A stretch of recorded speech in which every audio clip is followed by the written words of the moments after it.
लुटेरेंक target रे मंदिर एणिकी भगवान को मध्य छाड़ुनाहांती लुटेरा।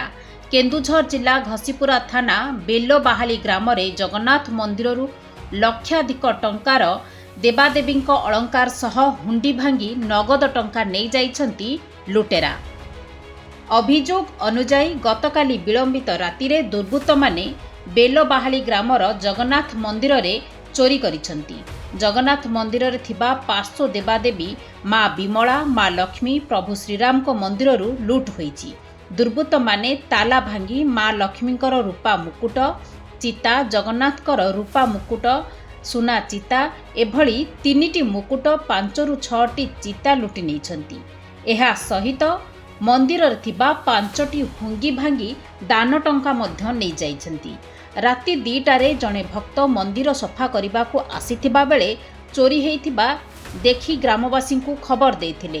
ग्रामवासी घसीपुरा थाना पुलिस को खबर देबा परे पुलिस पहुंची तदंत आरंभ करिछि। चोरी हेतिला हमर हुंडी बाक्स दक्षिण बाक्स आम से राति तार चोरी करके बाहर पकई देथिला। आम पाइथिलु ताकू से हुंडी बाक्स भांगी पैसा नेथिले। चोर धरा पड़लेनी।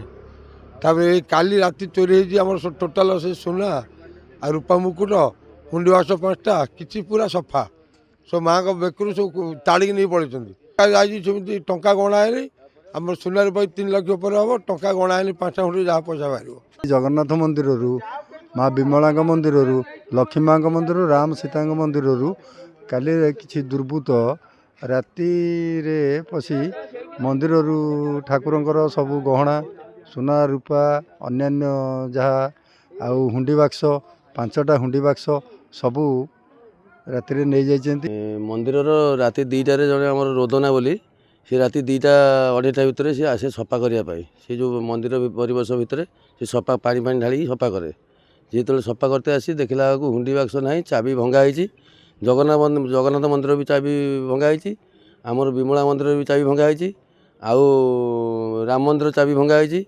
ये चाबी भंगी से देखला सी जाकि आमको डाका राति 2:30 पर आमको डाकी घरे जे हावले कि जे तुरंत आस मत डर लगुच चाबी भांगी देते किए भल कर आम आसिक देखला बेलू मंदिर में प्रकृत चाबी भंगा होती।